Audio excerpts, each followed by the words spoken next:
Merci.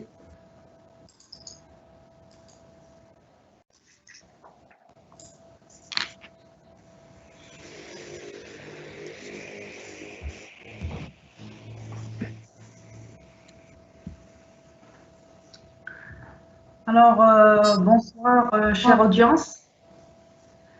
Je tiens tout d'abord à vous remercier d'avoir accepté notre invitation à assister à ce webinaire qui s'articule autour de l'innovation dans le marketing des dispositifs médicaux, la gamification au cœur de l'adoption des innovations.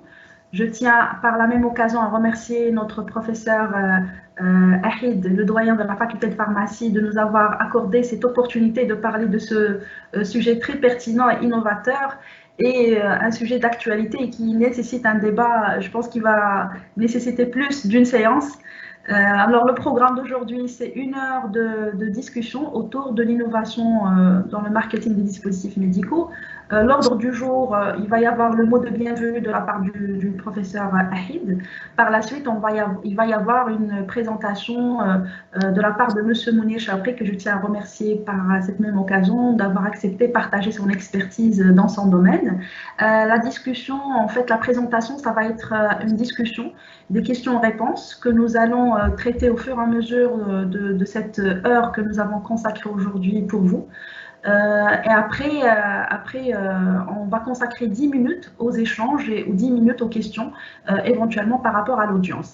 Alors, pour un petit peu expliquer le principe de la participation de l'audience, il va y avoir un chat qui va être activé pour poser des questions via le chat. Et à la fin, on va essayer de les traiter sommairement, si le temps, bien sûr, le permet, dans ce sens. Permettez-moi tout d'abord de donner la parole à professeur Ahid. Professeur Ahid, doyen de la faculté de pharmacie de l'université Mohamed VI des sciences de la santé de Casablanca, qui a reçu à Paris le titre honorifique de membre de l'Académie française de pharmacie, professeur de la pharmacologie à la faculté de médecine et de pharmacie de Rabat. Professeur Ahid est également président fondateur de la Société marocaine de l'économie des produits de santé, la SMEPS, qui a organisé plusieurs congrès et séminaires à la fois à l'échelle nationale ainsi qu'à l'échelle maghrébine de pharmacoéconomie et de pharmacoépidémiologie. Donc, je vous cède la parole, cher professeur, pour donner le mot de bienvenue à cette belle audience. Et par la suite, on va commencer notre présentation. À vous la parole, professeur. Merci Madame Ouzouni. Donc à mon tour de souhaiter la bienvenue à tous les participants à ce 4e webinaire. Donc là, en termes de rentrée universitaire, c'est notre 4e webinaire qui est organisé par la faculté de pharmacie de l'université Mohamed VI des sciences de la santé. C'est un webinaire qui s'inscrit dans le cadre de la formation continue, et dans ce sens-là, la faculté de pharmacie et aussi l'université Mohamed VI des sciences de la santé organisent de manière régulière une série de rencontres scientifiques qui ont pour objet d'aborder des thématiques ou des sujets qui sont innovants ou d'actualité, et qui vont permettre un débat, une discussion autour de ces sujets-là. Donc tout d'abord, je tiens à souhaiter la bienvenue à tous les participants, en espérant que cette rencontre fera l'objet ou sera l'objet de discussions, de débats, de réflexions, mais aussi d'apprentissage, et ça aussi c'est important à chaque fois qu'on a des thématiques innovantes. Là aussi, ça suscite beaucoup de curiosité et ça permet à la fin du webinaire d'apprendre beaucoup de choses selon les thématiques. Et donc, j'aimerais bien remercier Madame Mouzouni, qui est la modératrice de ce webinaire et qui est aussi une experte et consultante de l'industrie pharmaceutique. Et d'ailleurs, Madame Mouzouni, on a eu la chance et le plaisir de l'avoir parmi nous, puisqu'il coordonne un MBA sur le management et le marketing de la santé, les services de la santé et les produits de santé. Et donc, la thématique s'inscrit totalement dans la continuité de cette formation-là. Et donc, merci beaucoup d'avoir accepté de modérer et d'animer tout au long de ce webinaire toutes les réflexions qui vont se profiler. Et puis aussi remercier chaleureusement Monsieur Mounir Chawqi. Monsieur Mounir Chawqi, on a eu le plaisir d'échanger avec lui et on a découvert un grand monsieur, un expert en marketing et un consultant en marketing et business développement, notamment dans les dispositifs médicaux. Et vous allez remarquer que il va nous faire voyager, c'est le mot, voyager dans le monde des dispositifs médicaux, dans le monde du marketing et surtout aussi les différents leviers ou outils ou mécanismes qui sont actuellement utilisés pour développer le marketing. Et donc, très rapidement, pour dire que aussi c'est un sujet d'actualité, on parle de dispositifs médicaux, c'est des produits de santé, et comme tout autre produit de santé, il y a plusieurs processus qui se font en dehors de la fabrication, le contrôle, etc. Il y a aussi l'aspect marketing qui est un aspect très très important qui permet en quelque sorte de mettre au courant les différents utilisateurs, notamment les professionnels de santé, par rapport à leur utilité, par rapport à leur valeur ajoutée, par rapport à leur intérêt. Et donc, c'est dans cet esprit-là que le marketing des dispositifs innove aussi, c'est un domaine qui innove, où on trouve beaucoup d'innovation, innovation dans le produit lui-même, mais aussi l'innovation dans le marketing de ces produits-là. Bien évidemment, tout en gardant à l'esprit que c'est un produit de santé, ce n'est pas un produit comme les autres produits où on peut se permettre tous les marketing ou tous les outils de marketing. Bien évidemment, c'est un produit de santé et donc tous les aspects sont régulés, sont cadrés. Mais on peut dire aussi qu'il y a une innovation dans le sens où ces outils-là permettent certainement plus d'interactivité et plus de formation médicale des professionnels de la santé. Et donc, ça rend l'apprentissage, certainement, M. Chawqi va nous expliquer ça avec plus de détails et plus de profondeur. C'est un outil de formation continue, c'est un outil d'apprentissage en allant sur les serious games et sur en tout cas le suivi de ce genre d'innovation. Et donc, voilà, c'est ce que je voulais dire. Donc, un grand merci à M. Chawqi qui a accepté de partager avec nous son expérience, de partager avec nous tout le background et aussi nous mettre au courant de toutes ces actualités d'innovation qui deviennent de plus en plus importantes. Donc, nous, dans notre université, on est dans le digital, on est dans le développement de ces outils-là, mais pour un objectif d'enseignement. Et certainement, avec M. Chawqi, on va voir encore d'autres utilisations de ces innovations dans le volet de marketing.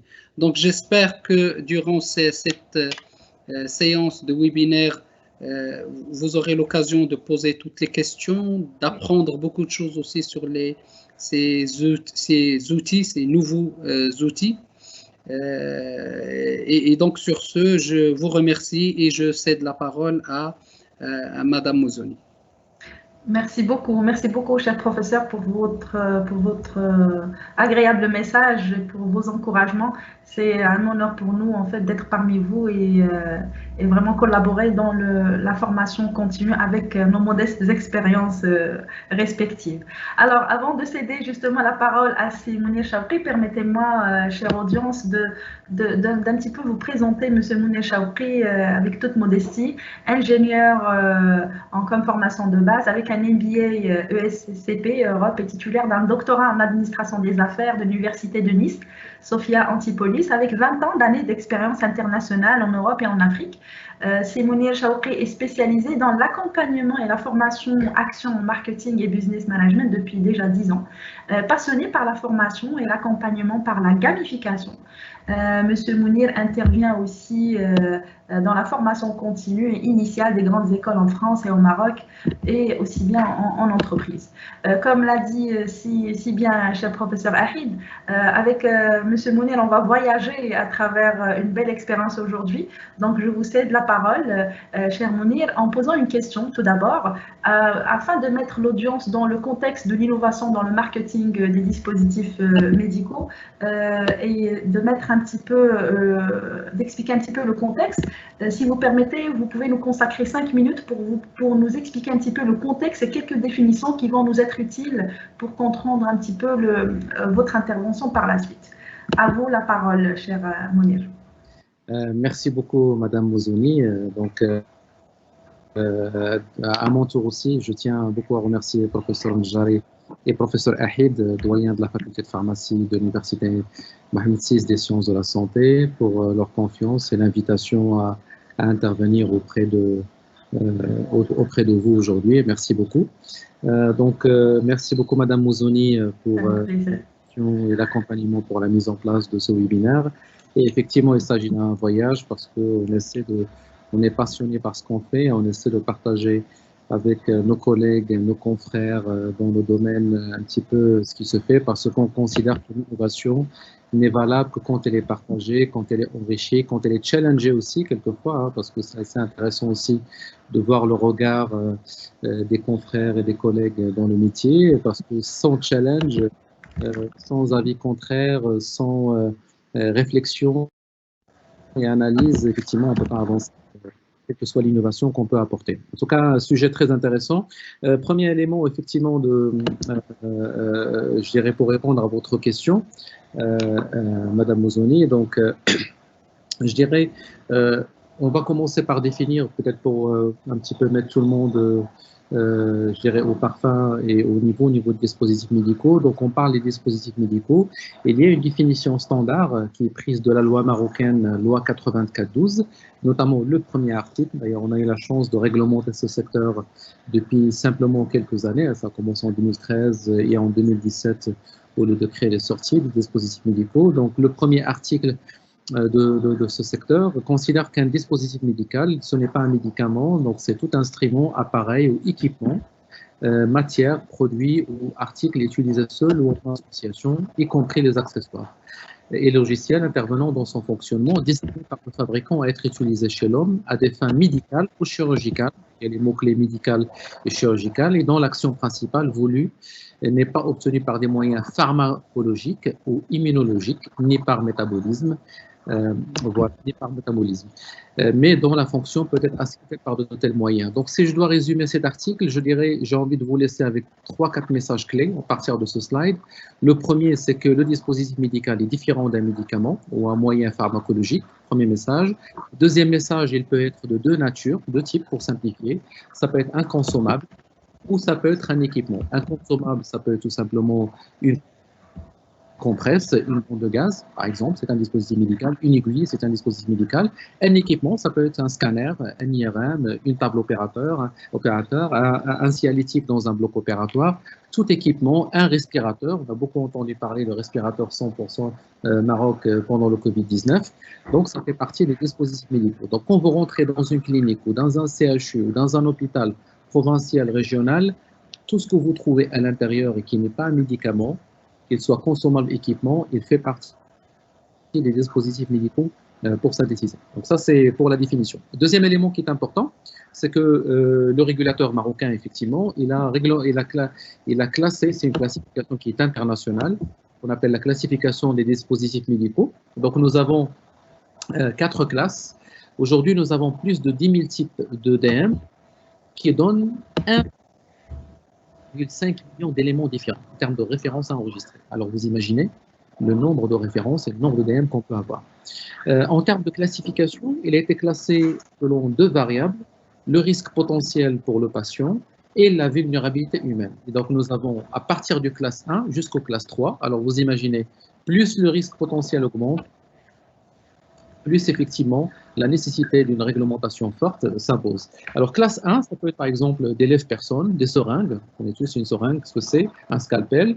Classe 2A, ça peut être un exemple des tubes utilisés en anesthésie, des aiguilles pour seringues, des pansements hémostatiques, des tensiomètres ou des thermomètres. Classe 2B, ça peut être des machines de dialyse, par exemple les machines de dialyse, peuse pour nouveau-nés, oxymètre, respirateur, à partir de la classe 2B.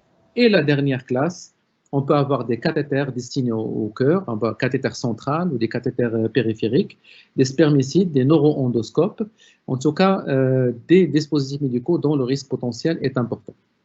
Donc ça, c'est vraiment pour cadrer un petit peu les définitions du DM et les différentes classes de DM que nous avons. Alors justement, si vous permettez, avant d'aller dans, on a compris maintenant un petit peu le contexte et les définitions, avant d'aller un petit peu en détail par rapport à l'innovation, permettez-nous de nous signaler quels sont les enjeux marketing des dispositifs médicaux innovants. Si vous permettez, vous avez 5 minutes pour répondre à cette question, si vous permettez. Très bien, merci Madame Mozoni. Donc effectivement, les enjeux marketing, nous avons différents enjeux. Alors imaginez, j'ai envie de partager ça en disant, nous souhaitons effectivement que notre pays soit une plateforme médicale régionale d'excellence dans le cadre de la stratégie du Maroc entre l'Europe et l'Afrique. Et nous rêvons justement, vu que nous avons beaucoup de talents de médecins, de chirurgiens, d'infirmiers et tout type d'ingénieurs biomédicaux, tout type de professions médicales, paramédicales et chirurgicales qui sont excellentes. Et ce que nous souhaitons faire, c'est effectivement valoriser la destination Maroc pour que nous offrions une plateforme médicale qui offre un service à forte valeur ajoutée pour attirer des patients internationaux, qu'ils viennent d'Afrique ou qu'ils viennent d'Europe.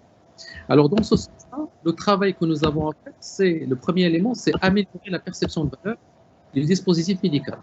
Donc, ça, c'est extrêmement important. C'est que, il faut qu'on dote toutes les fonctions chirurgicales et médicales des meilleures des technologies en termes de dispositifs médicaux qui existent dans le monde pour que les patients qui viennent se soigner au Maroc aient accès au meilleur matériel et soient pris en charge en toute sécurité par nos professionnels de santé. Parce que nous avons le talent, il faut qu'on mette les équipements et les solutions à leur disposition et les accompagner pour qu'ils puissent les utiliser pour, dans le cadre pour pouvoir soigner les patients en toute sécurité.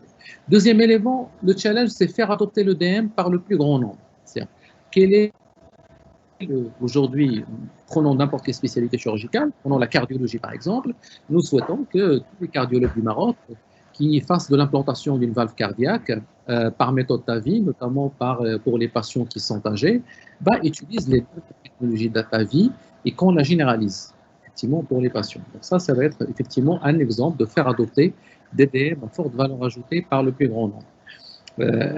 Toujours pour soigner avec l'excellence les patients. Les challenges qui sont sous-jacents pour pouvoir atteindre, je dirais, adresser ces deux enjeux, nous avons plusieurs challenges. Alors, effectivement, vous me dites, super, chercher le meilleur matériel médical et chirurgical, forcément, ça a un coût, parce que l'innovation faire une valve cardiaque, une implantation d'une valve cardiaque par une technique donnée, ça a un coût. Le DM coûte de l'argent. La technique, on a besoin effectivement de former les chirurgiens pour les maîtriser et elle est très pointue parce que l'opération est extrêmement sensible. Et on ne peut pas se permettre de toucher le patient, carrément, on ne peut pas se permettre le décès d'un patient. Donc, le premier élément, c'est l'environnement de la santé. L'environnement de la santé, dans quel sens? Dans le sens que quel est le parcours du soin des patients, dans le sens où est-ce qu'il y a des traitements alternatifs et du diagnostic, c'est extrêmement important à intégrer. Dans l'environnement de la santé, on retrouve la réglementation. Est-ce qu'il y a une réglementation qui permet de favoriser justement l'insertion des nomenclatures ou des références de DM à forte valeur ajoutée? Troisième question qui est non moins importante, le remboursement des dispositifs médicaux. Il faut savoir qu'aujourd'hui, au Maroc, nous avons à peu près on a parlé de 10 000 références et on a parlé de 10 000 DM et 1,5 million de références. Aujourd'hui, par rapport au nombre de DM qui sont éligibles au remboursement des différentes caisses, qu'elles soient l'ANAM ou autres, tourne autour d'un millier à peu près. Voilà. Donc, ce n'est pas beaucoup. Donc, le remboursement, effectivement, des dispositifs médicaux et leur prise en charge par les différentes caisses, ça va freiner. Pourquoi? Vous allez me dire qu'un patient chez un chirurgien, il va dire, écoute, je fais un sleeve gastrique, qui veulent répondre. Mais dans l'ordonnance, s'il te plaît, tu me mets qui ne sont pas de valeur ajoutée. Des DM, que le coût de soit le plus faible. Pourquoi? Parce que les DM de cette opération ne sont pas remboursables par les caisses. Là, déjà, le fait de ne pas autoriser le remboursement d'un plus grand nombre de références freine l'innovation parce que le chirurgien va réfléchir à deux fois. L'opération coûte tant, Le patient n'a pas forcément les moyens de la prendre en charge à 100%. Donc, où est-ce qu'on peut faire des économies? On ne peut pas le faire sur le chirurgien, on ne peut pas le faire sur la clinique, on va la faire sur l'équipement, sur le dispositif médical. Et donc, ça freine l'introduction des dispositifs médicaux, comme je dirais malheureusement. Mais heureusement, il y a quand même pas mal de mouvements dans ce domaine, il y a une prise de conscience, donc il y a quand même des efforts qui sont faits par les différentes caisses, parce que maintenant, avec le Covid-19, on a pris conscience que la santé est devenue un must, une priorité, la priorité des priorités, et donc forcément, il y aura, je dirais, un mouvement dans ce sens très positif. Dernier élément, effectivement, retour sur investissement, avec toute la dynamique de Health Economics, bah, comme tout État dans le monde, les budgets sont limités. Le budget d'ailleurs qui est inscrit dans le loi de finances pour 2021 est de 20 milliards, en augmentation quand même, c'est très positif, de 1,4 milliard par rapport au budget de l'année dernière. Forcément, l'État, c'est normal, dans tous les domaines, quand il injecte un dirham, ben, il faut qu'il s'assure qu'il y ait un retour sur investissement. Et c'est ce qu'on appelle dans notre domaine, je dirais, l'économie de la santé, les health economics. Donc, il faut quand même s'assurer que tout dirham qui est dépensé, une dépense publique dans le domaine de la santé, ben forcément, il y a un retour investissement en termes de couverture santé, en termes d'impact pour les patients et pour le contribuable aussi. Donc, c'est quelque chose qui est extrêmement important à intégrer dans la réflexion de l'innovation. Et puis, dernier élément, effectivement, les partenaires. Introduire une innovation, quelle qu'elle soit, bah, c'est une chaîne. Donc, vous avez effectivement toute la chaîne est concernée. Le fabricant qui fait de la recherche et développement et qui nous permet d'avoir l'EDM, le distributeur au Maroc qui va former des équipes avec sa division médicale pour pouvoir accompagner l'introduction et la formation des chirurgiens au Maroc, les chirurgiens, le paramédical, la clinique, l'administration et tout.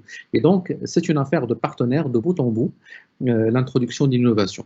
Et dernier élément, c'est ce qu'on appelle éviter la vallée de la mort. Et ça, c'est, je dirais, la peur de toute innovation. Parce que quand vous introduisez une innovation, et elle est forcément importante, tout le monde est d'accord, l'État ou le privé, pour l'introduire. La question ne se pose pas, tout le monde est conscient, tout le monde a envie d'avoir le meilleur système de santé. Mais la difficulté, c'est que quand vous introduisez une innovation, elle est importante, mais parfois, elle n'est pas urgente. Et quand quelque chose n'est pas urgente, qui peut être considéré comme un luxe ou il n'est pas tout simplement urgente, bah forcément, si vous l'introduisez sur un marché et qu'il n'y a pas de retour sur investissement de l'innovation, c'est-à-dire qu'il n'y a pas beaucoup de professions médicales et chirurgicales qui vont l'acheter, bah, il va être dans la vallée de la mort. Qu'est-ce que c'est la vallée de la mort? Elle est là, on a investi pour la formation des gens, on a investi pour son introduction, mais on n'arrive pas à vendre un volume assez intéressant pour l'amortir et que ça soit rentable. Et donc, elle est dans ce qu'on appelle dans l'innovation. La peur de chaque innovation, c'est de rentrer dans le cercle vicieux de la vallée de la mort et on finit par effectivement abandonner l'innovation. Et c'est ce qu'il faut absolument. Et donc, justement, c'est vraiment des enjeux marketing qu'il fallait vraiment qu'on comprenne davantage avant de parler de l'innovation en tant que telle. Donc, si vous permettez, si Mounir, en termes d'innovation, quels sont vraiment, est-ce qu'il y a des types particuliers spécifiques aux dispositifs médicaux? Y a-t-il des modèles, des bonnes pratiques pour l'adoption des innovations au niveau des dispositifs médicaux? Pour répondre à cette question, vous avez 15 minutes, si vous permettez, pour détailler vraiment ce volet-là. Tout en vous remerciant. Merci à vous. Alors effectivement, par rapport aux innovations, on peut avoir différents types d'innovations. Alors il y a un référentiel effectivement qui fait plus ou moins consensus dans la littérature, c'est le référentiel, ce qu'on appelle le manuel d'Oslo. Comment il a défini l'innovation? Une innovation est la mise en œuvre d'un produit, bien, il peut être un bien ou un service, ou d'un procédé nouveau, ou sensiblement amélioré, d'une nouvelle méthode de commercialisation, ou des nouvelles méthodes organisationnelles dans les pratiques de l'entreprise, l'organisation du lieu de travail ou les relations extérieures. C'est-à-dire souvent, quand on pense à l'innovation, on dit forcément c'est le high-tech, forcément c'est technologique, forcément c'est un produit. Alors, on peut avoir aussi des innovations de procédés, on peut avoir innover dans la méthode de commercialisation, et nous l'avons vu d'ailleurs avec Uber pour les taxis. Donc, ils ont complètement innové avec une application. Ils ont fait un type d'innovation particulier qu'on verra après pour créer un nouveau canal, un nouveau modèle économique. Donc, ils ont tout simplement travaillé sur la méthode de commercialisation et sur le procédé. Ils n'ont pas travaillé sur le produit parce que finalement, on commande un taxi avec son application qui nous emmène d'un point A à un point B. Ça reste un taxi. Sauf que la méthode de distribution de commercialisation et le procédé a changé parce qu'on peut réserver avec une application mobile et on gagne du temps, on gagne peut-être dans le budget aussi. Mais le résultat final, c'est que je me suis transporté de A à B. Donc l'innovation, je dirais, il n'y a pas d'innovation dans le produit lui-même, mais elle est dans le procédé et dans la méthode de commercialisation. Deuxième élément, dans le manuel d'Oslo, effectivement, dans l'innovation produit, on peut introduire un bien ou un service nouveau ou sensiblement amélioré sur le plan de ses caractéristiques ou de l'usage auquel il est destiné. L'innovation procédé, c'est la mise en œuvre d'une méthode de production ou de distribution nouvelle ou sensiblement améliorée. Par exemple, dans une usine de fabrication de dispositifs médicaux, parce qu'on parle des dispositifs médicaux, on peut imaginer des chaînes totalement automatisées avec de la robotique ou de la fabrication, le contrôle qualité jusqu'à la manutention est réalisé par des robots entièrement robotisés. D'ailleurs, aujourd'hui, ça existe pas mal d'usines qui fonctionnent comme ça, sur ce modèle-là. Pour l'innovation commercialisation, c'est une nouvelle méthode de commercialisation. On avait effectivement, pour les types d'applications pour le transport de taxi, c'est une innovation de commercialisation. On peut imaginer pas mal de choses. Un exemple, ce matin, actuellement, je suis à Rabat. Ce matin, en arrivant, effectivement, je m'arrête dans une station de service. Très tôt le matin, pour prendre le café, la machine ne fonctionne pas. Et il y avait une machine automatique de Starbucks dans un point d'essence. Et donc, en fait, dans une station d'essence, à l'intérieur, le café ne marche pas, le restaurant ne marche pas, mais il y avait la machine, effectivement, Starbucks qu'on pouvait utiliser de manière automatique. Donc ça, on est dans une innovation de commercialisation où, au lieu de rester sur des boutiques en ville, notamment sur les grands artères urbains et avec des clientèles, on va aller chercher le client dans les endroits où il peut en avoir besoin d'accès aux produits et aux services. Donc, on est dans une innovation de commercialisation. Alors, dans les modèles, il y a plusieurs modèles. J'ai choisi ce modèle de Craig Sattel, qui est on retrouve un peu la nomenclature la plus utilisée. On parle d'innovation de rupture, innovation disruptive, incrémentale, basique. On va commencer par le bas, par la recherche basique. En fait, il y a deux critères qui permettent justement de qualifier le modèle d'innovation à choisir parmi ces quatre modèles. Donc, quand le domaine de compétences requis il est non bien défini et quand le degré de compréhension du problème est non bien défini, on est vraiment dans la recherche basique. A contrario, quand on est sur un domaine de compétences requis qui est bien défini et un degré de compréhension du problème qui est très bien défini, on est sur une innovation maîtrisée, ce qu'on appelle une innovation incrémentale. Par exemple, vous avez un procédé qui est déjà existant et il s'agissait de rajouter quelque chose de supplémentaire pour adresser un besoin additionnel pour les clients ou bien pour vos prospects. Et donc là, on est sur une innovation incrémentale. Pour l'innovation de rupture, on est vraiment, comme son nom l'indique, on est en rupture. Quand le domaine de compétences requis est non bien défini, mais la compréhension du problème est très bien définie, mais on ne connaît pas quels sont les domaines de compétences auxquels on va aller chercher des solutions, parce que parfois ça peut être multidisciplinaire. J'ai besoin du marketing, j'ai besoin des médecins, j'ai besoin de l'administratif pour pouvoir résoudre un problème. Je fais appel à la pluridisciplinarité pour trouver une solution à une innovation de rupture. À ce moment-là, on est dans l'innovation de rupture. Et la dernière, c'est l'innovation disruptive, où on a un domaine de compétences requis, on sait exactement quelles compétences on va mobiliser pour répondre à l'innovation, mais on ne comprend pas très bien le problème. On a besoin de prototyper, de tester et d'apprendre. On a besoin d'être dans ce qu'on appelle une logique d'expérimentation et d'exploration.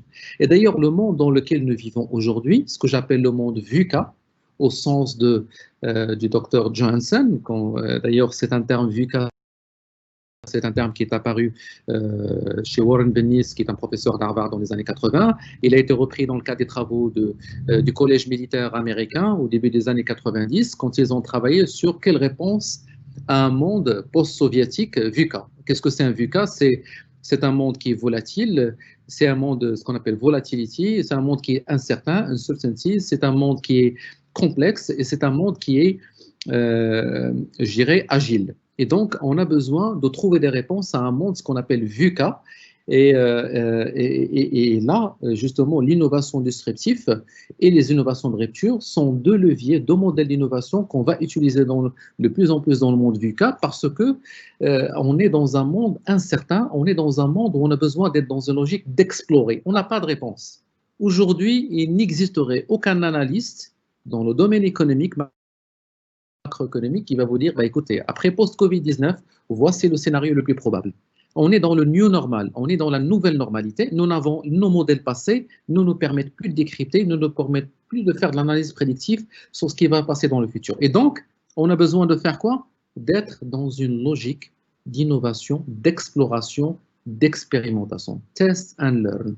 Test and learn. On a besoin d'être dans ce cycle-là. Et c'est ça la clé de l'innovation. Si vous dites, je vais me mettre dans l'innovation, mais je ne mets pas de budget d'innovation parce que je veux, à chaque fois que je mets un dirham, je veux un retour sur investissement, ça ne va pas marcher. Par contre, si on dit, je veux que mon organisation, dans le monde VUCA, qui est volatile, incertain, complexe, ambigu, aujourd'hui, j'ai besoin d'entraîner mon organisation pour qu'elle développe un mindset agile, un mindset où elle explore, un mindset où elle a le droit à l'erreur. Alors à ce moment-là, et c'est une question de leadership qui est extrêmement importante aujourd'hui, qui est posée, il faudrait sauter le pas. Et il faudrait autoriser à ce qu'il y ait des budgets dans l'innovation où ça ne marchera pas, mais que ça permettra à l'organisation de s'entraîner, de développer un ADN d'exploration et être plus agile et vous permettre d'être plus facilement flexible, plus facilement agile, vous pouvez faire plus facilement face aux futurs problèmes qui vont arriver. Et si vous n'avez pas d'organisation agile, si vous n'avez pas de mindset agile, pas uniquement le top management, mais toute organisation, vous risquez de passer à côté. Un exemple très simple que nous avons vécu dans le Covid-19 au Maroc. On parle de notre contexte. Je peux vous parler de l'innovation aux États-Unis, en Europe, en Asie, mais restons dans notre contexte. Il y a combien d'entre nous, et j'en suis sûr que je pose la question dans ce webinaire, où on a voulu acheter des produits ou des services et les magasins ou les boutiques ou les entreprises ont dit, écoutez, nos salariés, ils font de télétravail, la logistique ne fonctionne pas, on ne peut pas vous livrer. On peut trouver beaucoup d'exemples. Donc ces entreprises-là, pendant le Covid-19, qui n'ont pas su innover, qui n'ont pas su être agiles, n'ont pas le mindset qui leur permettra, dans le post-new normal, dans le new normal actuel, de vraiment être en position de s'adapter, d'évoluer et de survivre d'abord et de pérenniser ensuite. Parce qu'il va falloir vraiment qu'ils revoient les cartes. Les gens attendent que le Covid se termine pour qu'on revienne au monde d'avant. Ça ne marche plus comme ça. Et si on ne l'a pas compris, je pense que beaucoup d'entreprises l'ont compris, parce qu'ils sont en grande difficulté actuellement en termes de trésorerie, en termes de vente commande. Et s'ils ne le comprennent pas très rapidement, ça va se passer, ça va mal se passer. Et donc, je pense que maintenant, c'est l'occasion de prendre le taureau par les cornes et dire, il va falloir qu'on prenne je dirais, un papier blanc et on commence à redessiner. Maintenant, le new normal, l'innovation, c'est important, l'agilité, c'est important, il va falloir qu'on fasse quelque chose. C'est très important. Alors, justement, toujours dans l'innovation, les étapes. Pour pouvoir introduire une innovation sur un marché donné, on a la littérature, notamment Jeffrey Moore, qui a beaucoup travaillé sur les stratégies marketing, qui est un des, je dirais, des pionniers de la Silicon Valley, qui est aujourd'hui la référence en termes d'innovation tech, et tech, ou tech, fintech, ou peu importe, toutes les disciplines dérivées de la technologie. Ils ont essayé de scénariser l'innovation en 4 étapes. Si vous voulez que l'innovation fonctionne, d'abord, vous allez commencer par la première étape, c'est ce qu'on appelle early market, c'est-à-dire le marché au début. Vous avez toujours un groupe de médecins, de chirurgiens, de paramédicales qui adorent l'innovation, qui veulent soigner les patients avec la plus forte valeur ajoutée et qui sont prêts à se lancer et à investir là-dessus. Donc, c'est les personnes qu'on cible au début. Donc, on a les innovateurs et early adopters. Ils représentent à eux tous les deux 16%. Mais une fois que vous avez introduit l'innovation, parce que vous aurez à former, vous aurez à tester, vous aurez à faire des démos, ce qu'on appelle des proof of concept, vous aurez à faire des démonstrations, des simulations, des formations, c'est quand même, ça représente un investissement qui est non négligeable. Vous aurez vendu une partie de vos dispositifs médicaux, vous aurez permis leur adoption par un petit groupe de 16%. Après, vous avez ce qu'on appelle le chasme, c'est-à-dire le gouffre qui va se poser. Comment allez-vous passer d'un marché early market où vous avez des enthousiastes, où vous avez adressé toutes les personnes que vous devez adresser et qui sont prêts pour l'innovation, vers la grande masse dont vous avez besoin pour réussir l'introduction de votre innovation et la faire adopter par le plus grand nombre. Vous avez la première early majorité, c'est la majorité, ce qu'on appelle les pragmatistes. C'est des gens qui ont vu qu'il y a des leaders d'opinion, des médecins, des chirurgiens, du paramédical qui l'ont adopté, qui l'utilisent dans leur clinique. Et là, ils vont vouloir dire, tiens, professeur X l'utilise, professeur Y l'utilise, il va falloir que je m'intéresse et je l'introduis chez moi aussi. Donc, le challenge, c'est de comment passer vers le CASM, vers eux. Et ensuite, vous allez aller vers les conservateurs et à la fin, vers les sceptiques, les 16%, à la limite, en fonction de votre modèle économique, votre business plan, peut-être vous en aurez besoin, peut-être besoin.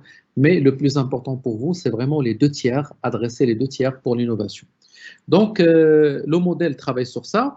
Et qu'est-ce qu'il nous dit, le modèle? Il dit globalement, ce qu'on appelle, vous devez commencer par la première des choses, prendre un groupe de cibles. Dans ce cas-là, si on prend l'exemple des dispositifs médicaux, un groupe de chirurgiens cibles avec lesquels vous allez essayer de répondre à ces besoins dans un premier temps et répondre à ces besoins au point de vue total, de A à Z. Si vous voulez faire de la cardiologie, de l'implantation cardiaque de bout en bout, il va falloir offrir toute la solution dont le chirurgien a besoin pour pouvoir opérer son patient de A à Z. Donc, vous commencez par une première application, ce que j'appelle l'application 1, vous montez vers l'application 2 et ensuite vers l'application 3, mais toujours dans le même segment, segment 1. Après, qu'est-ce qui va se passer? Une fois que vous avez le segment 1 qui est couvert, vous allez essayer de passer vers les autres segments et c'est là où vous allez essayer de, je dirais quelque part, encore mieux dépasser le gouffre, ce qu'on appelle. Parce qu'une fois on dépasse l'application 1 en réalité, on peut déjà dépasser le gouffre avec l'application 2, l'application 3, avec la même niche. Mais si on veut encore être meilleur, on peut faire l'application 2, l'application 3 et aller vers le segment 2 et vers le segment 2, application 2 et ensuite vers le segment 3.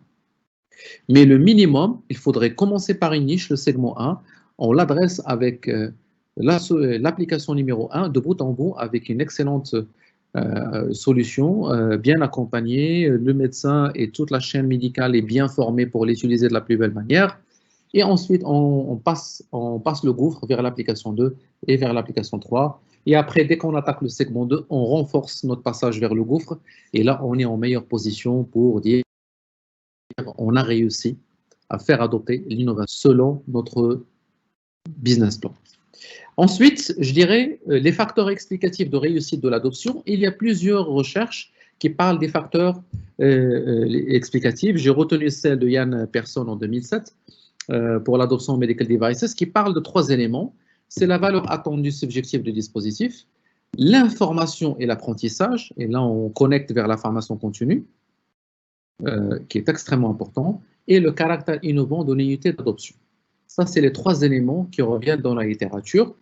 La valeur attendue subjective du dispositif, ça veut dire que ça se passe dans la tête du médecin. C'est-à-dire, parfois, il peut vous dire, bah, écoutez, pour faire une opération de cardio, une opération de sleeve gastrique, une opération, je ne sais pas, quelle que soit l'opération à faire, chirurgicale, bah, écoutez, moi, un autre dispositif médical ou une autre solution, elle est équivalente sur le plan, il me répond à mon besoin. Quelle est la valeur ajoutée de votre solution par rapport à ce qui existe sur le marché et qui est peut-être quelquefois moins cher? Alors ça, c'est effectivement le vrai challenge marketing, on est dans amélioration de la perception de valeur. Et une des manières, un des leviers pour améliorer la perception de valeur, c'est l'information et l'apprentissage. C'est amener vraiment le chirurgien à le mettre dans les contextes, à le former, à l'accompagner avec des méthodes innovantes dans la gamification sur lesquelles on reviendra après. Alors après, effectivement, pour la synthèse, les facteurs clés pour une adoption réussie, il y en a plusieurs. Le process et stratégie d'adoption, l'implication du patient et professionnel de santé. Professionnel de santé, effectivement, ça peut être effectivement aussi l'industriel, le distributeur, ou le chirurgien et le médical. Remboursement et réglementation. Le remboursement, c'est vraiment un des leviers clés aujourd'hui pour pouvoir vulgariser, pour démocratiser l'accès à des dispositifs médicaux à plus forte valeur ajoutée. C'est très, très important. Améliorer la perception de valeur, c'est évident, mais ça ne peut être fait que au travers la formation, au travers le test, au travers la simulation, au travers un certain méthode d'engagement. Le caractère innovant, effectivement, il faut que le médecin, je dirais, ou le chirurgien perçoit le caractère innovant à sa juste valeur et lui donne sa valeur. On n'est pas vraiment dans un coût, mais on est vraiment dans la valeur perçue, plutôt que coût, combien ça me coûte. Et le dernier, non moins important, et ce que je considère un des piliers, et qui revient de l'information continue et de l'apprentissage. Et j'ai envie de dire même, pas de la formation continue, mais j'appellerais ça de l'apprentissage continué. Formation continue, c'est une chose, formation continue est en une autre. On est vraiment dans la formation tout au long de la vie. On est vraiment là-dessus, sur ce pilier. Alors, effectivement, voilà. Oui, justement, c'est très pertinent. En tout cas, on a eu un beau voyage à travers l'innovation qui nous emmène dans un autre monde, justement en termes de marketing et tout. Mais si vous permettez, par rapport aux professionnels de la santé, comment capter l'attention et comment faciliter vraiment la mémorisation des professionnels de la santé de ces innovations. Donc, je pense qu'il y a un levier pour l'adoption des innovations des dispositifs médicaux.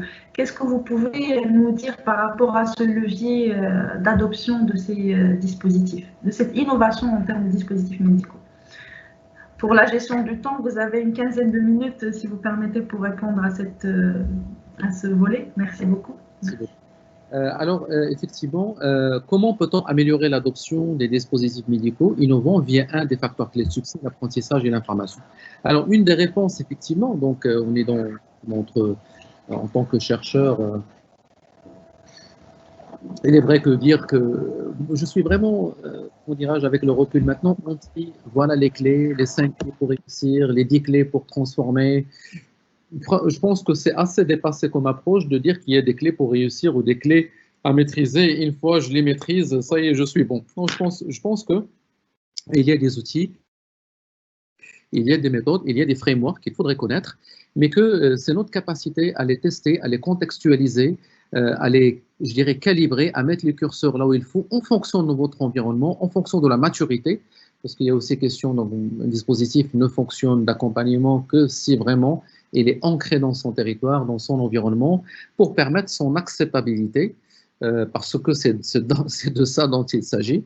Et notre expérience terrain, que ce soit au Maroc, en Afrique ou en Europe, l'a montré, donc, quel que soit le contexte, la question centrale qui reste, finalement, qui va utiliser ça, comment il peut l'accepter, parce que l'acceptation est extrêmement importante pour la réussite de tout dispositif. Alors, la gamification, ou ce qu'on appelle le jeu, en fait, l'accompagnement par le jeu, on doit les définir quand même. Donc, il y a des définitions standards de littérature.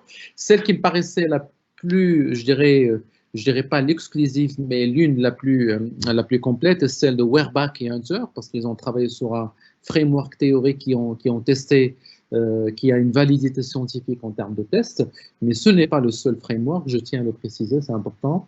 En tout cas, moi, je l'ai eu à l'utiliser dans différents contextes, et ça me paraissait valable à partager.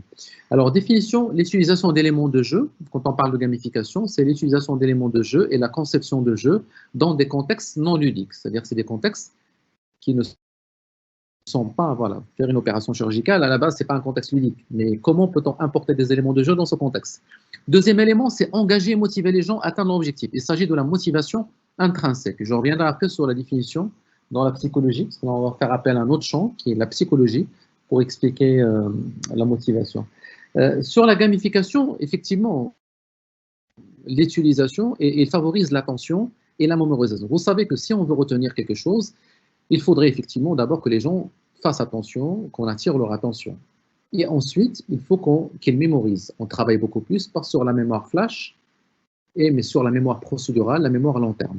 Et la meilleure manière pour mieux apprendre, c'est adopter de nouveaux comportements, solutions pratiques. C'est vraiment travailler sur l'attention et la mémorisation à long terme. Et la gamification peut grandement aider dans ce sens. Alors, plusieurs champs disciplinaires peuvent être mobilisés et utilisés. On parle de la psychologie, quelquefois même on peut, dans la théorie de l'engagement, on la retrouve dans la psychologie sociale aussi, le marketing, l'apprentissage, neurosciences et sans oublier le design, parce qu'il s'agit quand même de l'acceptabilité. Il faut que l'utilisateur puisse se sentir bien, il faut que ça soit facile à utiliser aussi. Et le design joue un rôle extrêmement important dans la gamification. Alors, sur la définition du concept, alors si on veut qu'un dispositif d'accompagnement, je ne parle pas uniquement de formation, mais vraiment de l'accompagnement, parce que c'est ce que j'appelle un dispositif multimodal de la formation continuée. Je ne parle pas de la formation continue. On a la motivation extrinsèque et on a effectivement la motivation intrinsèque. Alors, la motivation extrinsèque, c'est la motivation qui intervient dans les situations où le comportement répond effectivement à des objectifs instrumentaux. Par exemple, une récompense ou éviter une sanction. Un enfant vous dit, attention, la prochaine fois que tu vas toucher ce verre, je vais te priver de ta PlayStation. Donc là, effectivement, il y a une sanction. Là, il ne faut pas que je touche le verre parce que sinon, je vais avoir une sanction. On est vraiment sur la sanction. La rémunération, les salaires, les primes, ils font partie des motivations extrinsèques. Mais ce qui nous intéresse le plus, si on veut que les gens soient engagés et motivés, c'est la motivation intrinsèque, celle qu'on cherche en priorité à stimuler. D'ici et Ryan et d'ici, dans la théorie de l'autodétermination, ils ont justement théorisé et expliqué la motivation extrinsèque, ce que je viens de dire, et celle d'intrinsèque qui nous intéresse le plus. Elle est en jeu lorsqu'une activité est réalisée pour le plaisir et la satisfaction qu'elle procure. C'est-à-dire que vous devez éprouver du plaisir. Et là, vous allez activer une hormone, ce qu'on appelle la dopamine. Vous savez, il y a les 4 hormones du corps qu'on utilise dans les neurosciences, la dopamine, l'ocytocine, la sérotonine et l'endorphine. Là, on va libérer effectivement la dopamine quand on est dans la motivation intrinsèque. Et je dirais, la motivation intrinsèque, elle répond aux stimulations, différentes effectivement stimulations. Mais ce qui est important, c'est que il faudrait vraiment que l'individu effectue des activités pour le plaisir d'apprendre de nouvelles choses. Quand on met des défis, par exemple, d'apprentissage, on est vraiment dans la motivation intrinsèque. La personne dit, ça va m'apporter quelque chose. Il n'y a pas de rémunération externe, il n'y a pas quelque chose, je dirais, d'extrinsèque, mais c'est quelque chose pour moi. Donc, il faut qu'il soit conscient de l'importance, d'avoir la conscience de l'importance de ce qu'il est en train d'apprendre, ce qu'il est en train d'adopter. Une fois il est conscient, s'il éprouve encore du plaisir, il va y rester, et rester dans ce qu'on appelle l'état du flow. Qu'est-ce que c'est l'état de flow? En fait, c'est l'état du flow.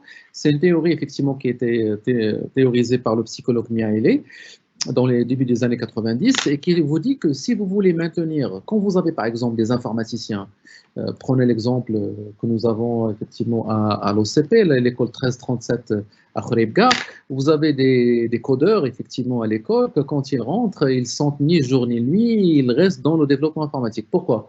Parce qu'ils sont dans l'état du flow, parce que l'ingénierie pédagogique du dispositif de 1337 permet aux gens justement de maintenir cet équilibre entre je développe mes compétences et j'ai de plus en plus des défis importants. Parce que c'est comme le jeu. Si vous mettez des défis très importants dès le début, la personne ne va pas se sentir motivée.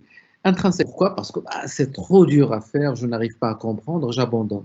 Par contre, quand il développe ses compétences et au fur et à mesure qu'il progresse dans le dispositif d'accompagnement, et il a des défis qu'il arrive à relever avec un feedback, on a un retour sur l'erreur, on a un feedback, il dit super, j'ai gagné, j'avance. Donc, il a des feedbacks qu'il arrive à relever des défis et en même temps, il monte en puissance en termes de compétences. Et là, il va se retrouver au milieu dans l'état du flow.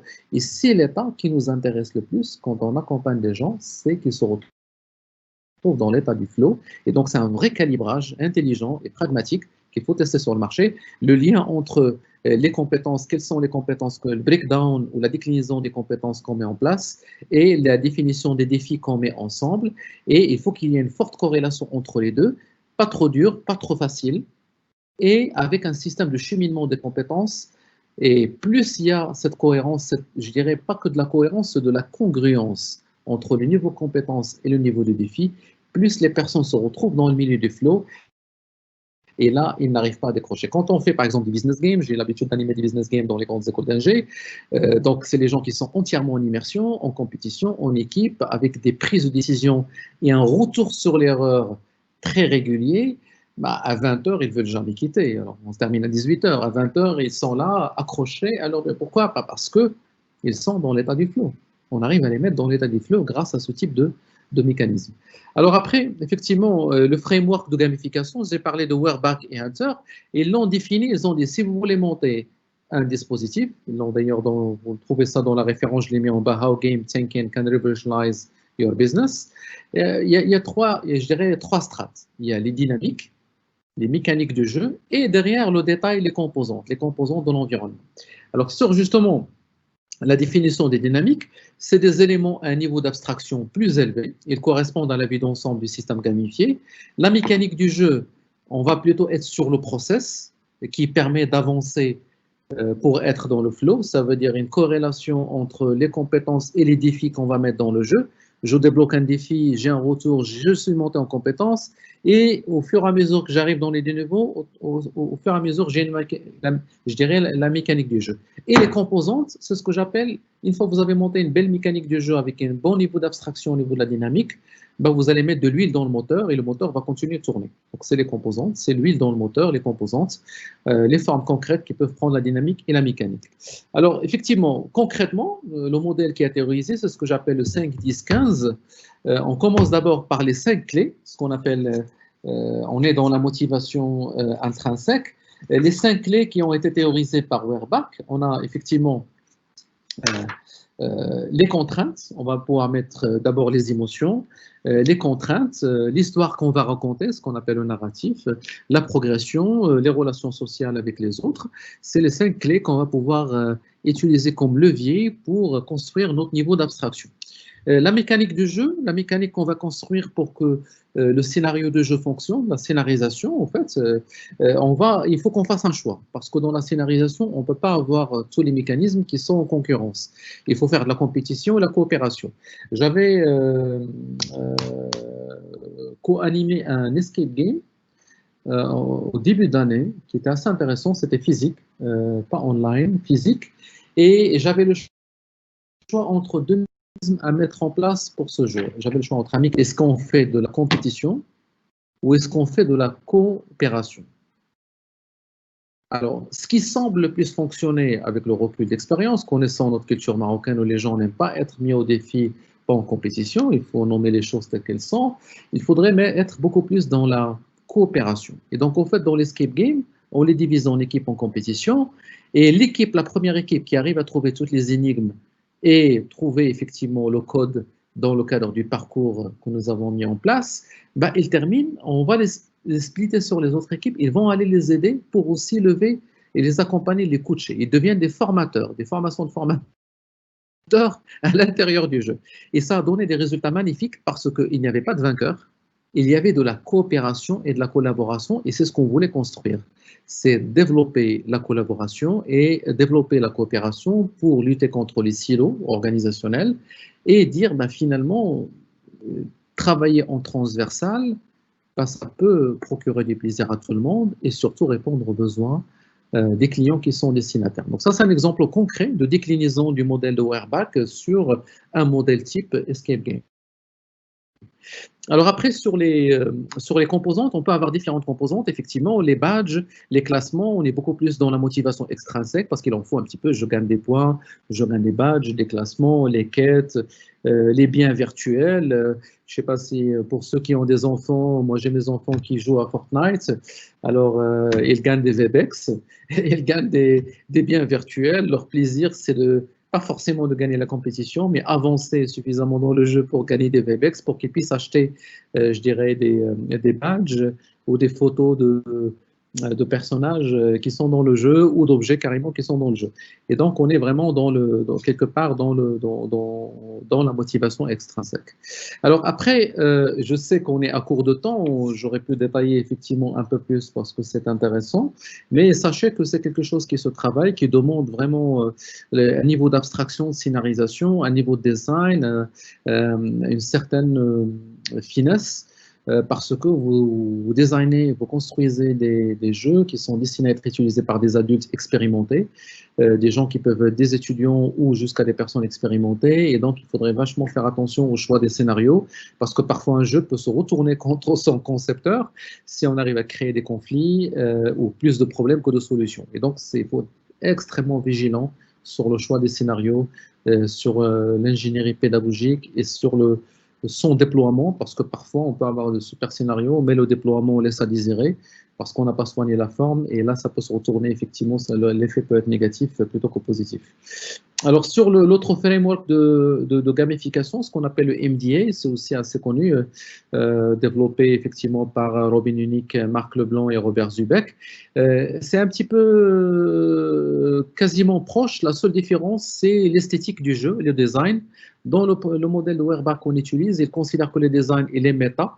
Il va toucher l'ensemble de la pyramide qu'on a vu. C'est quelque chose qu'il faut traiter. Le design est extrêmement important parce que vous pouvez avoir un super scénario de jeu, mais c'est le choix de l'histoire, le narratif, le choix des scénarios, et le choix des designs qui n'est pas responsive et interactive, bah, les gens auront du mal à se projeter. Parce que quand vous faites un jeu, ce que vous voulez, c'est que les gens se projettent dans l'histoire. Les gens se projettent dans l'univers. Et si les gens n'arrivent pas à se projeter dans l'univers, ben, ils ne vont pas adopter l'histoire, ils vont se décrocher. Donc, une des manières importantes pour attirer justement leur attention, les amener à rentrer à s'engager dans le jeu, c'est construire un univers dans lequel ils vont se projeter, un univers qui ont l'habitude de voir, ou un univers d'enfance qu'ils ont vu dans l'enfant et qu'ils retrouvent adultes. Ça leur fait vachement plaisir, justement. Ça leur fait vachement plaisir et surtout, ça leur permet de revivre quelque chose. Ils vont aller chercher leur inconscient collectif, ce qui est enregistré, emmagasiné dans la mémoire à long terme. Et les gens se retrouvent dedans, ils disent, mais je suis en pilotage automatique parce que c'est un environnement dans lequel je me retrouve parfaitement. Alors après, j'ai pris une expérience effectivement qui a été faite par Rita Marquez dans un environnement au Portugal, qui essaie aussi de déployer le framework de Warback pour la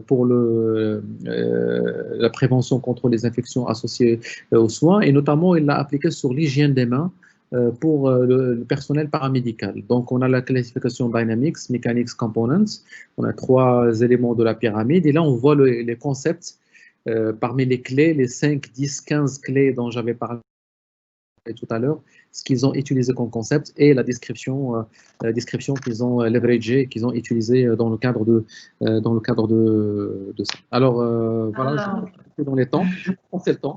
Justement, non, ne vous inquiétez pas. De toute façon, on a projeté jusqu'à 20h15, donc on est dans les temps, on est dans les normes.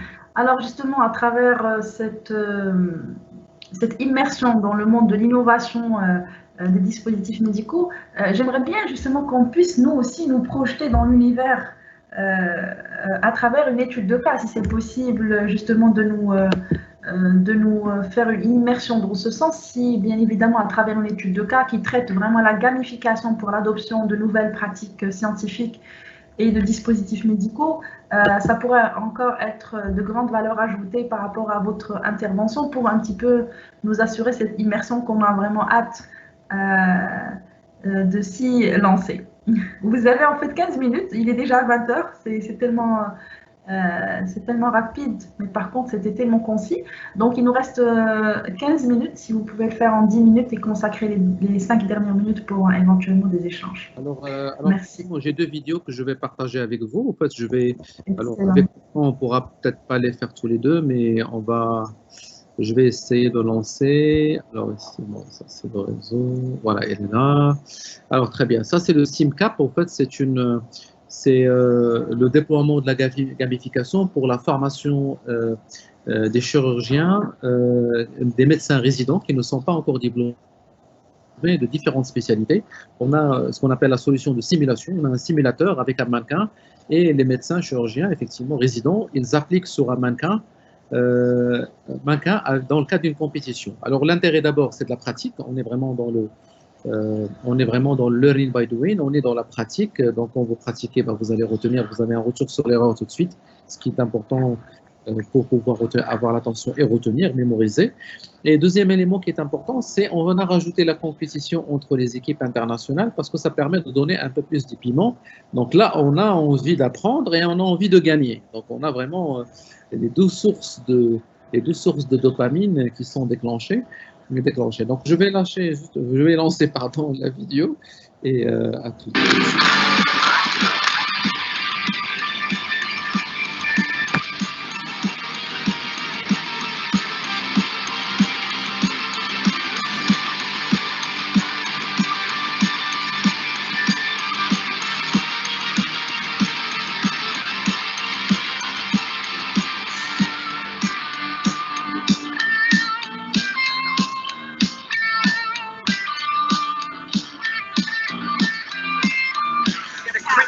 Where we are now, okay? We're going to go around the patient and you're going to tell us where we're up to. I want to know the triage status, P1, P2, P3, and your next immediate concern for the patient, okay?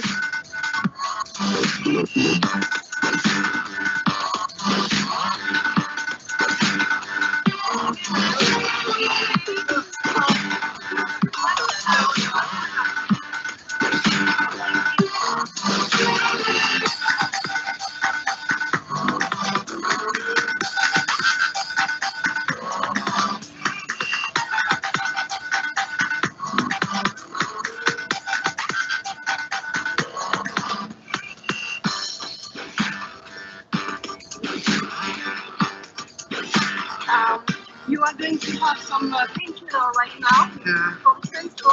Yeah, yeah.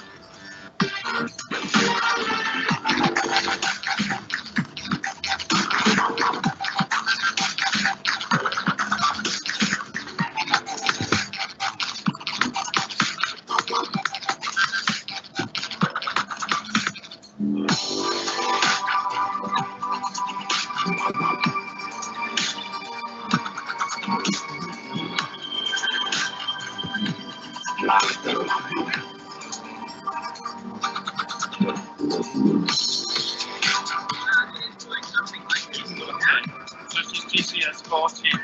Can we get him no sugar?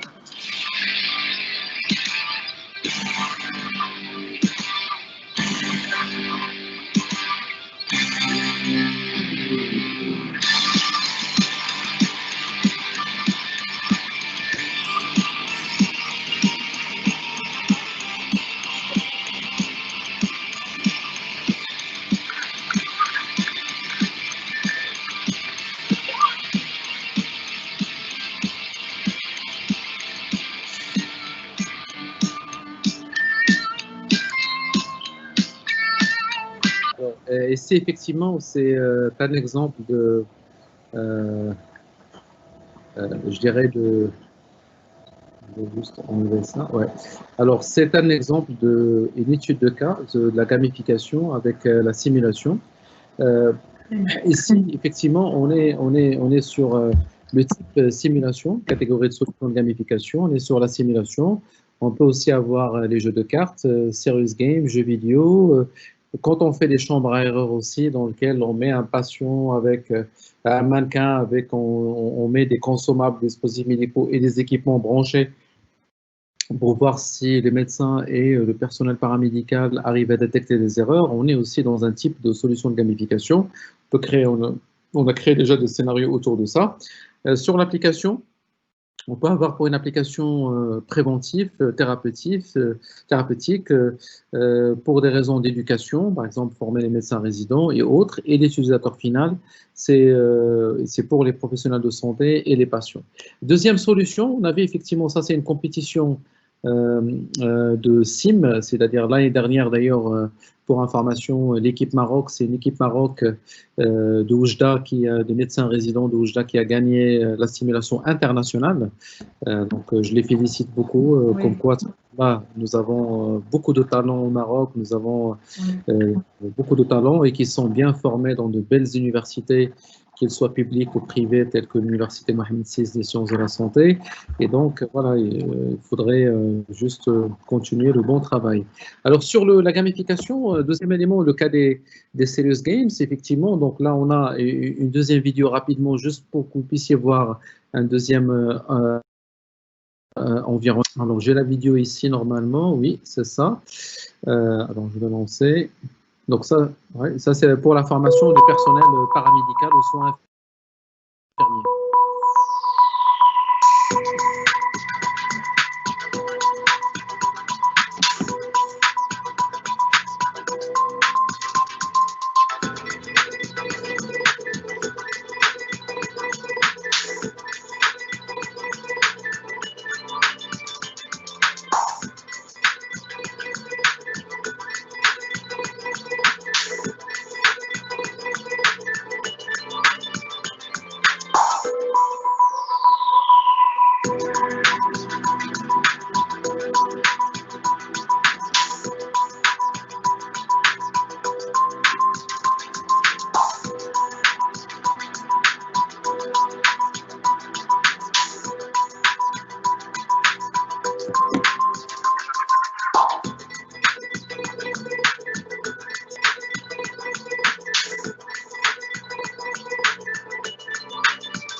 Donc,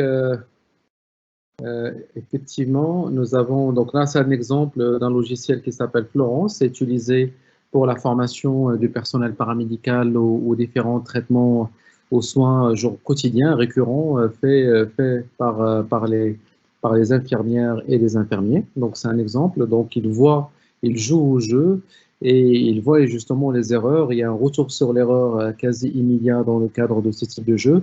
L'idée, c'est de tester sur un serious game, voir le comportement avant de passer à une prochaine étape. Alors, première idée, c'est que si on a vu la simulation et le serious game, on peut parfaitement imaginer que ces deux composantes font partie de manière complémentaire d'un dispositif multimodal dans lequel on peut commencer par le serious game pour pouvoir voir un petit peu les jeux, se projeter, parce que l'idée c'est de se projeter dans l'image de Florence.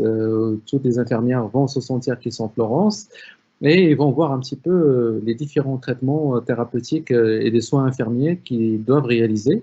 Et ensuite, ils passent vers la simulation pour pouvoir le tester sur un vrai mannequin.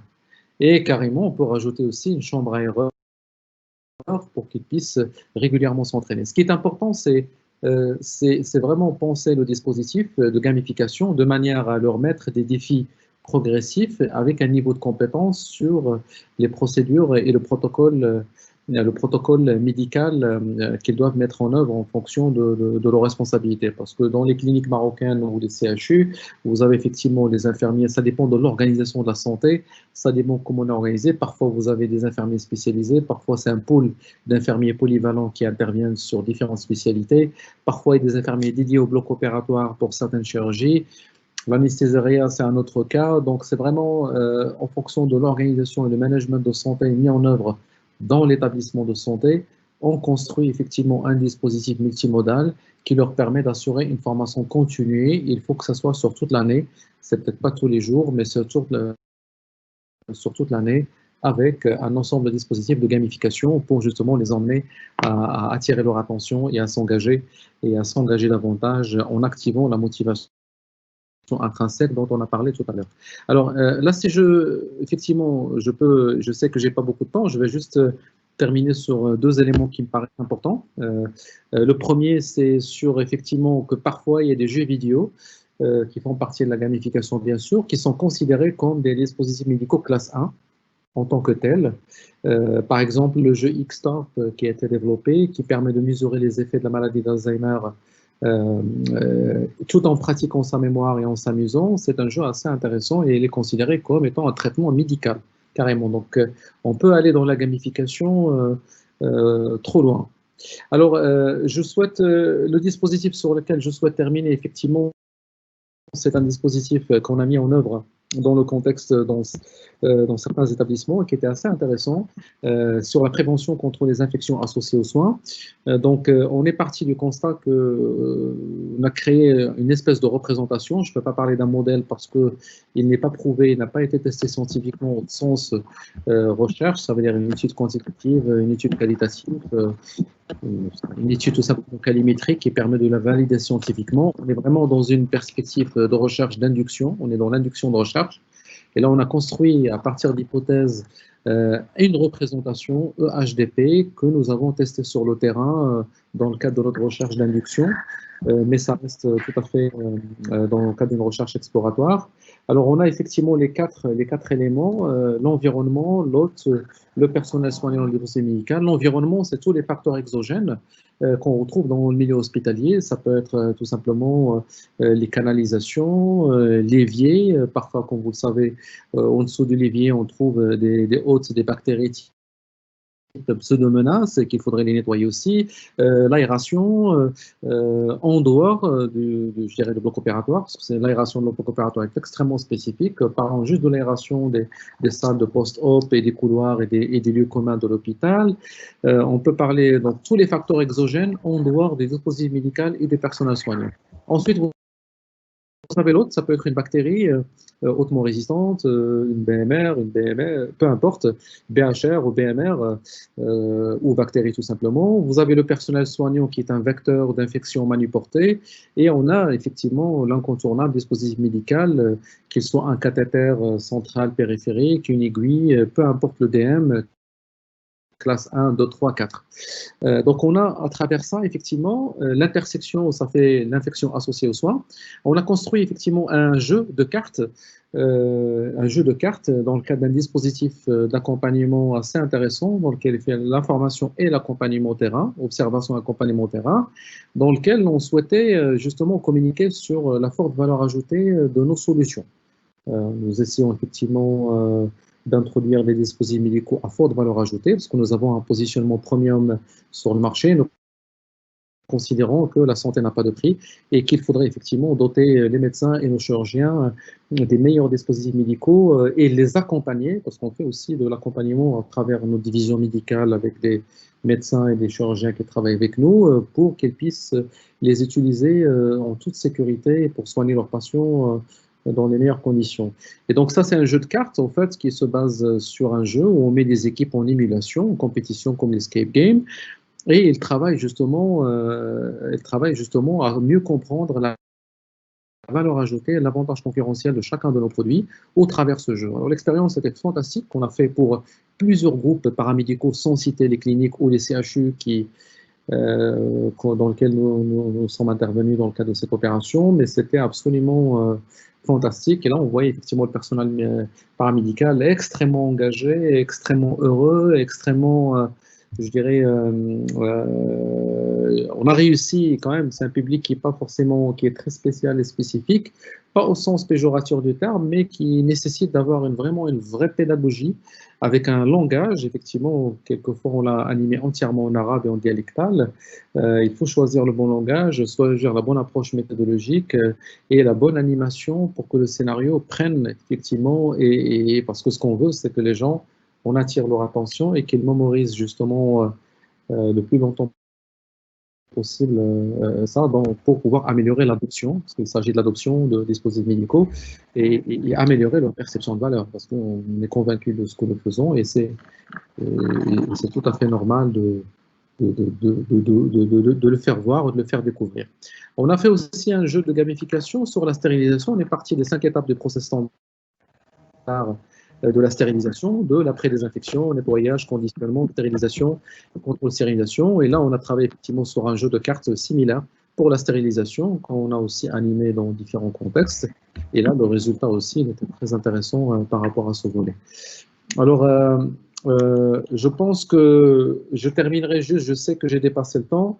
Mon message clé, voilà, le message clé, c'est que vraiment la gamification est un outil incontournable aujourd'hui pour améliorer l'adoption d'une démarche marketing, l'adoption des dispositifs médicaux, mais qu'il convient d'avoir une ingénierie très fine, très pointue, qui tient compte des spécificités des différents contextes publics, privés, et même quand bien même à l'intérieur du public privé, les spécificités de l'organisation de chaque unité, de chaque bloc, de chaque organisation, et impliquer tous les acteurs qui sont concernés dans la chaîne de commandement, du directeur, passant par le chef de service, le paramédical.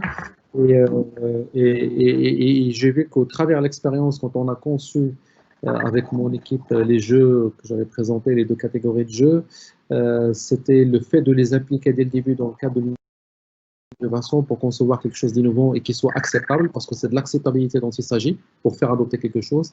Les résultats étaient époustouflants, franchement, contrairement à d'autres fois où on a essayé effectivement d'avoir une approche top-down avec des médecins, des choses très pointues, mais qui n'arrivent pas à prendre. Mais dès qu'on a changé la démarche, on a impliqué par le bas, avec un niveau d'abstraction et une granularité juste ce qu'il faut au bon moment. On finit par avoir quelque chose de très fin, mais que la meilleure manière d'ajuster le curseur et assurer l'acceptabilité, c'est d'accepter qu'il y aurait des erreurs et d'accepter effectivement qu'on apprend régulièrement et que c'est des dispositifs qui sont amenés à être évolués et que l'innovation, forcément, a un coût. Mais quand on est convaincu, il ne faut pas hésiter à se lancer. C'est de cette manière-là qu'on tirera justement les pratiques de santé, qu'on emmènera les meilleures innovations sur le territoire médical marocain, parce que ce que nous voulons, c'est que nous ayons le meilleur système de santé dans la région pour pouvoir être une plateforme régionale de santé pour le bien de notre secteur, de nos citoyens, de notre peuple, parce qu'un peuple qui est bien soigné et bien éduqué, c'est un peuple épanoui, c'est un peuple tourné vers l'avenir c'est un peuple productif. Et c'est comme ça qu'on arrivera à construire, à avancer, à continuer à construire notre Maroc que nous aimons tous. En tout cas, merci beaucoup. Merci beaucoup, cher Mounir Chaouki, pour cette excellente et pertinente intervention qui nous a vraiment emmené vers un autre monde qui est l'innovation. Et sachez une chose, c'est que l'innovation, comme vous en avez tellement parlé, c'est que ça permet de se baser d'abord sur le capital humain, avec une synergie à la fois de l'ingénierie, à la fois des professionnels de la santé, à la fois vraiment de tous le staff un staff pluridisciplinaire pour apporter une grande valeur ajoutée en termes d'innovation, pour faciliter justement l'accès à une innovation en termes de dispositifs médicaux pour la bonne santé, parce que le focus, c'est vraiment assurer la bonne santé. Comme on le dit, la santé n'a pas de prix, mais elle a un coût. Donc, si on arrive à réduire les erreurs, si on arrive à travers ces simulations, ces innovations, à apporter une valeur ajoutée en termes d'apprentissage avant que les professionnels de la santé font le premier test sur le patient, comme on le dit à l'université ici, jamais le premier test sur le vrai patient. Donc, du coup, plus on fait des trainings, des simulations, plus on fait vraiment des simulations et des projections dans le vrai univers, plus on apprendra à être plus efficace et réduire vraiment les risques d'erreur au niveau de notre manipulation en temps réel. En tout cas, merci beaucoup pour votre pertinente présentation. Je ne cesserai de vous remercier vu justement la valeur ajoutée que vous allez offrir Inch'Allah, avec votre mindset et avec votre motivation à apporter une valeur ajoutée au niveau de la santé marocaine. Au nom de l'université UM6, l'université Mohamed VI des sciences de la santé, au nom du professeur Nejari qui malheureusement a été pris dans une autre réunion. Vous savez, avec Covid, que Dieu nous protège tous, il y avait des réunions justement d'urgence pour traiter un volet stratégique par rapport à la pandémie. Au nom de professeur Ahid qui nous a donné cette opportunité de discuter de vive voix de ce pertinent volet qui est l'innovation dans le marketing des dispositifs médicaux. Au nom de l'audience, il y a des questions, en fait il y a beaucoup plus de remerciements. Si éventuellement il y a des questions auxquelles on peut répondre, on peut dans un futur proche envoyer ça par mail si ça ne vous dérangerait pas, si Mounir Chaouki. À mon nom personnel, je tiens à vous remercier et au plaisir, Inch'Allah, de collaborer avec vous dans un futur proche. Merci à vous. Merci beaucoup, Madame Mouzoni, pour l'excellent accompagnement que vous avez offert pour la mise en place de ce webinaire. Et merci à professeur Ahid et merci à toute l'équipe de l'UM6SS et aux participants qui sont restés jusqu'au bout de cette intervention. Merci beaucoup. Merci à vous. Merci à vous. Donc, chers audience, je vous dis à la prochaine, au prochain webinaire. Merci beaucoup.